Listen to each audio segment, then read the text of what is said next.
We're going to start to describe people by describing their personalities with some adjectives and the verb ser. So this is going to be broken down into a couple different parts because we can use adjectives with different verbs. But on this page, we're only going to be using the verb ser. Now, we've seen this verb already a little bit, but I haven't really explained the different conjugations of the verb. So we're going to do that now. The verb ser, it's called, is the equivalent of to be in English. So you might not hear it in that form that often. How we've been using it is by saying soy, which means I am. Or when we ask questions, when I ask de donde eres, I'm asking you are. Or talking about a third person, we use es for he or she, and that means is. Now by combining these, by saying soy and an adjective, or asking eres and an adjective, or es and an adjective, we can describe people's personalities. But it's important to note a couple things about the masculine and the feminine forms. If you see in this chart, these are all presented in the default form, which is masculine. If you see that an adjective ends in an O, that means it's going to have two forms. It's going to have the O form for a man and the feminine form with an A. So some examples are honesto, honesta, artístico, artística, and activo, activa.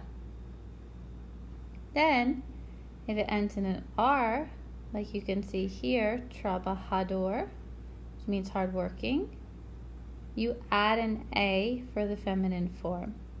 Still two forms, and the examples are hablador, habladora, trabajador, trabajadora, emprendedor, emprendedora.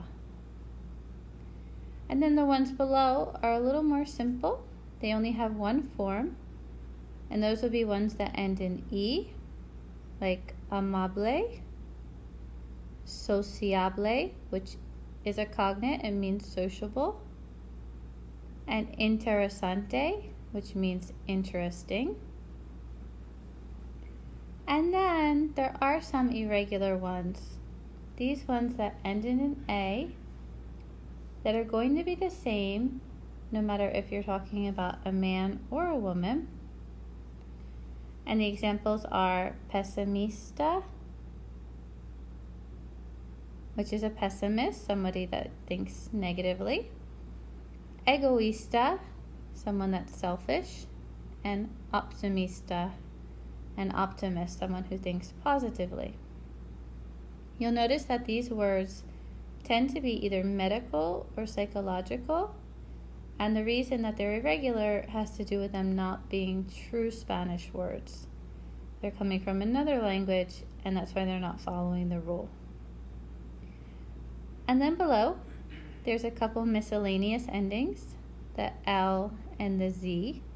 And again, they're just going to have one form, social, which means social, débil, weak, difícil, difficult, and feliz, happy. So this is going to cover most of your adjectives, and I don't expect you to memorize this all right now, but it's something that we're going to be practicing, not just with personality adjectives, but with all adjectives. I'd like for you to practice to go through the sentences here and to mark them with either true or false, depending on your situation.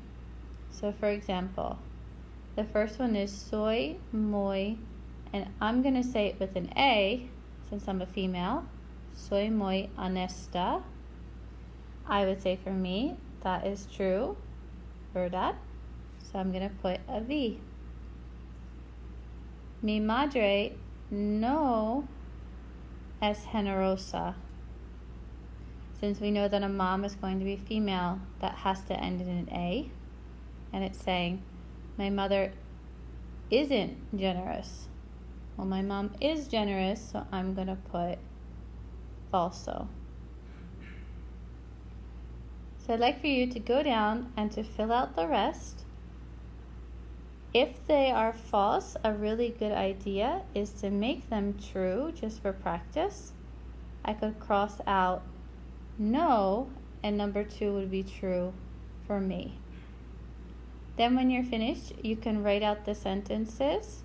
Make sure that they're all true, that you've changed the false ones to make them true, and put them underneath in the comments. To practice a little bit of the pronunciation here, these aren't all the adjectives in the world, but these are just some examples.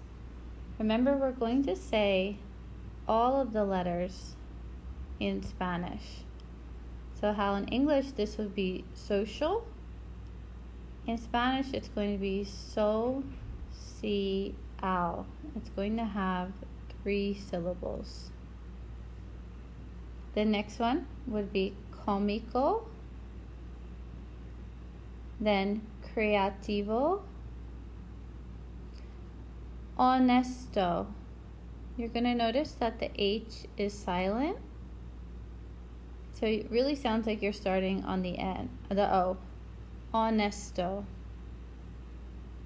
Tímido.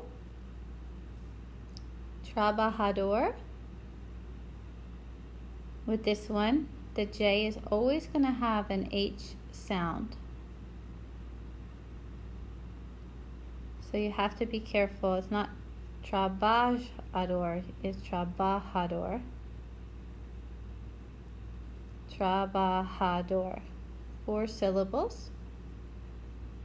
What can be really helpful with this is if you repeat it a couple times to yourself, even if you feel a little silly, it does help you remember how to say it. And then we have inteligente. Again, this G is going to have an H sound. And this one's pretty long, but so is intelligent if you think about it in English. Inteligente.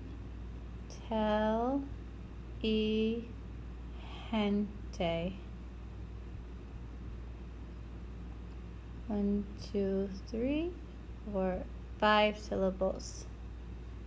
The G is not always going to have the H sound, but when it's paired with a G and an E, it will have an H sound.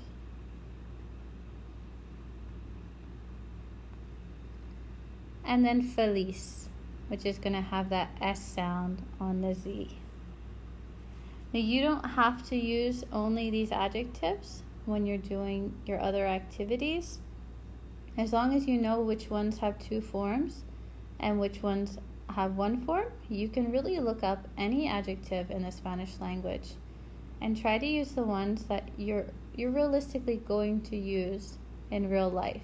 And we all probably have different ones that we would use to describe ourselves or our family, and that's going to be okay.